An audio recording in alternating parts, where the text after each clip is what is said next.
As I've said before, this graph was from 1996. I got you. The MAC sedation work was 1991. At the time that you prepared this insert, you were an assistant professor at Stanford? That is correct. And Dr. White had, by that time, left Stanford to take another position. I think that's correct. I'd have to check his CV, but I believe that's correct. In 1988, when the paper was done, Audrey Shafer and you did your paper with Dr. White. Correct. You were a fellow. Of Don Stansky's, that is correct. Can you explain what a fellow is? A fellow is a person who has come to a institution to learn either a focused clinical skill, such as perhaps neuroanesthesia, cardiac anesthesia, or obstetrical anesthesia, or has come to learn a scientific discipline, which in my case was this thing called clinical pharmacology, which is all the modeling that I've explained to you. Some fellowships include both. There will be a scientific component and a clinical component. My fellowship was a scientific fellowship with Dr. Stansky. Which was involving pharmacokinetic. Clinical pharmacology in anesthesia. And any modeling involved in that? Absolutely. Absolutely. All right. You would agree with me that the data that was provided for this graph, or any of the graphs that you did, is vitally important. Absolutely. If the data is not correct, the graph cannot be correct. The modeling can't be correct. Yes, fundamentally everything tracks back to data. It's really garbage in, garbage out is the philosophy. Data is paramount in science. If the data is not correct, your modeling is not going to be correct. Is that fair to say? I'll accept that. All right. Now, you provided to the prosecution 3 propofol papers that you have prepared, or papers involving propofol, pharmacokinetics of propofol, and I believe that was discussed during your direct testimony. Yes. But you've done more papers involving propofol, right? I've done a lot of papers involving propofol. All right. Let's go over a few of your other publications. Yes. Okay? May I pull up my CV just to accompany you? I have it here. Go ahead. And I've got numbers for you so we can do this quickly, all right? Let's go to page 9 of your CV. That's number 29. Yes. And this involves the pharmacokinetics of propofol in children. Yes. And you were principal of this. No. Dr. Kataria, who at the time was at the University of Washington, was the principal investigator, gathered these data, and at the request of AstraZeneca, which is, I'm slowing down, I'm sorry. These data were gathered, I believe, at the University of Washington. Let me object to non-responsive. Were you principal of this study, or were The objection sustained. The last answer stricken, disregarded. I believe it would call for a yes or no. Were you the principal investigator? Dr. Kataria was the principal investigator. I was not the principal investigator. Was your involvement in this paper? I did all of the analysis. The modeling? Yes.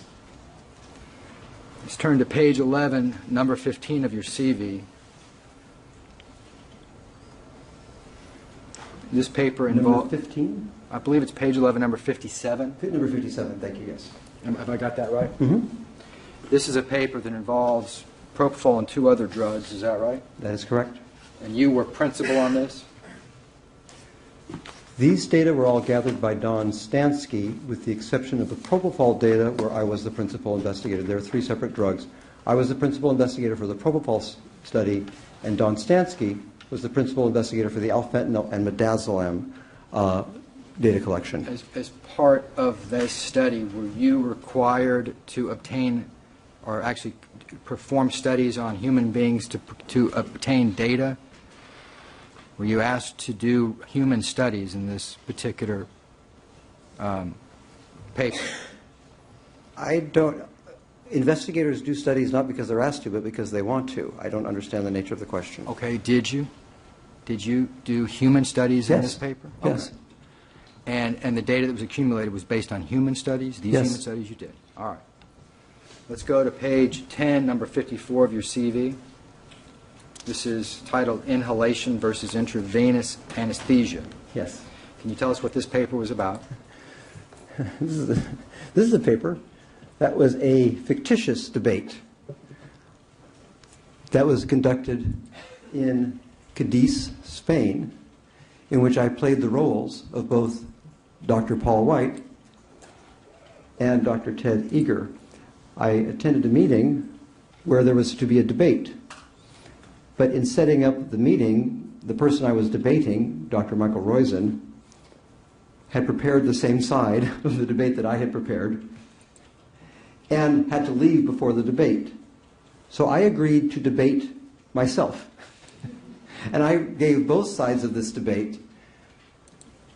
Page 54 here, this paper is from notes. Dr. Shafer, let me ask you a question. You chose the conversation between Dr. Edgar and Dr. White, is that right? That was all portrayed by me, yes. Yeah. And how did you do? Pretty good job? I believe, I'd have to look at it, I think Dr. Eager won the debate with the audience in Cadiz, Spain. All right. Now, why did you choose Dr. Eager and Dr. White? Dr. Eager was chosen as the person who is most associated with the use of inhaled, the debate. The debate was, are you better off if you get an inhaled anesthetic, one that you breathe, or are you better off with an intravenous anesthetic, specifically propofol? It's a subject that anesthesiologists like to debate. So back to my original question, why did you choose Dr. Eager and Dr. White? Because Dr. Eager is prominently associated with inhaled anesthetics, and Dr. White is prominently associated with the clinical use of propofol infusions. Now let's go to page 19 of your CV, going down.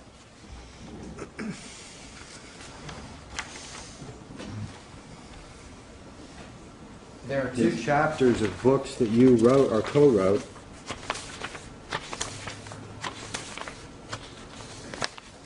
I believe you mean to say book chapters, I'm just guessing. Chapters? Yes, chapters. Yes. And I'm going to refer you to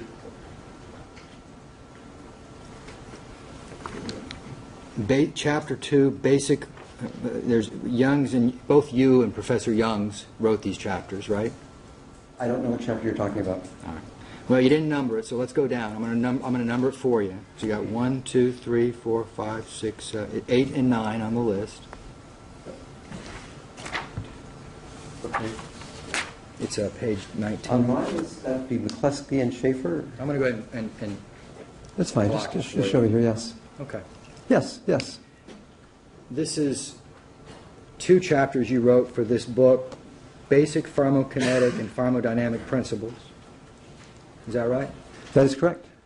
And this is a book where the editor was Paul White. That's correct. And the book is titled what? The book is entitled, I believe it's called Intravenous, yes, Intravenous Anesthesia. All right. And the book is titled here? Ambulatory Anesthesia in Medicine. All right.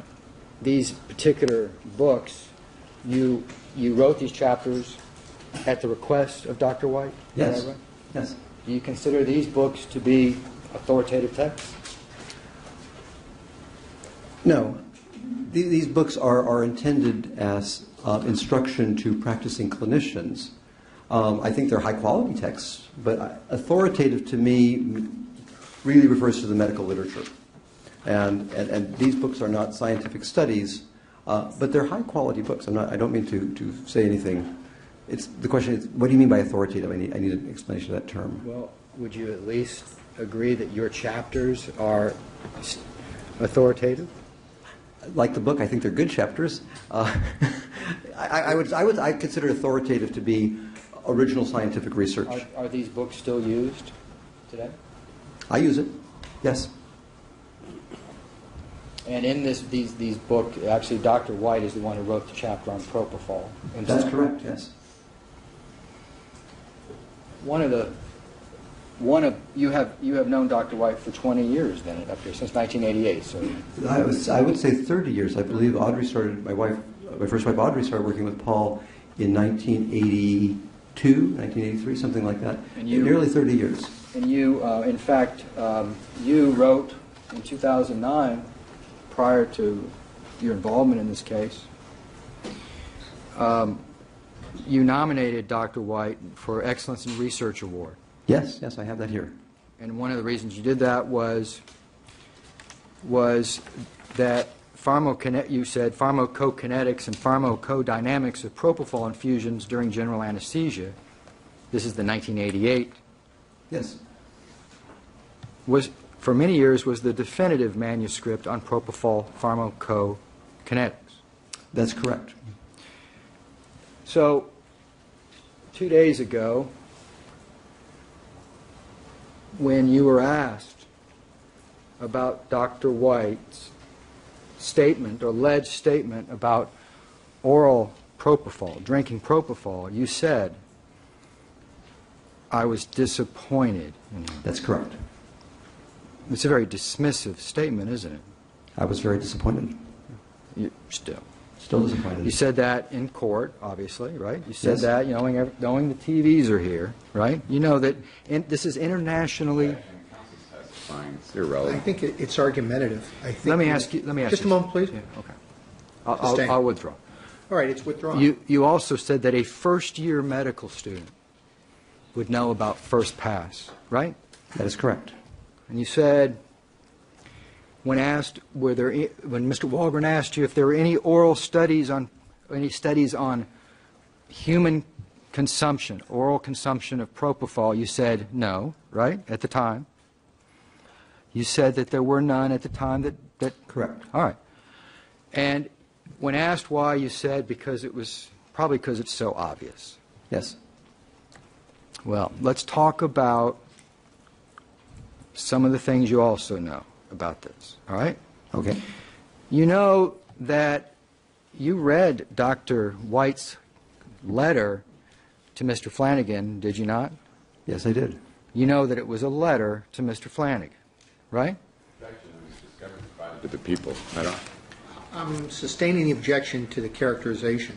Well, did you see that Dr. White had written a letter talking about this case, this particular case? Objection is to the characterization. This was discovery provided to the people. It's either a letter or it's not. Just a moment, please. The objection is overruled. Counsel can pursue it if you wish. May I pull the letter up for my own reference? Sure. Thank you. If you need the question re-asked, you let us know.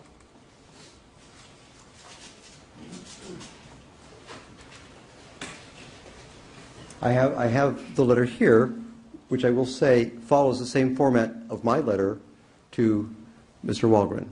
I thought that was customary. Then you know that what Dr. White says in his letter, that it is speculated that Mr. Jackson added a portion of the lidocaine to one of his drink bottles. Let me read you. May I read you exactly what it says? Well, why don't you see if that is a correct statement? Is that You can correct answer or yes or not? no. Give me the statement again. It is speculated that Mr. Jackson added a portion of the lidocaine propofol mixture to one of the fruit drink bottles found at bedside. You recall that? Let me find it.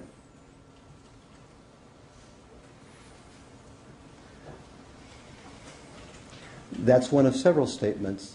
That follows the statements. A non-responsive, yes.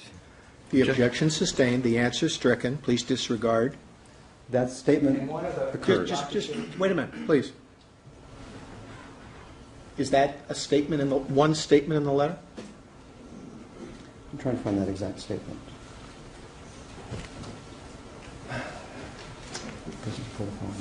Self-administration.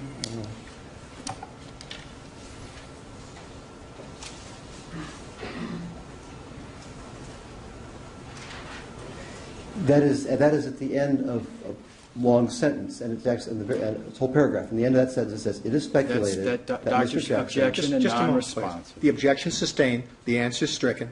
You can just answer yes or no Yes, to the yes, question. yes. Thank you. Your Honor, You know the. what's being cited is not a complete sentence, so he asked him, I think he's just trying to clarify the I'm answer. pretty sure that read direct is for those kind of. The objection, it remains overruled. Ask your next question, please. You know the circumstances of that letter, don't you?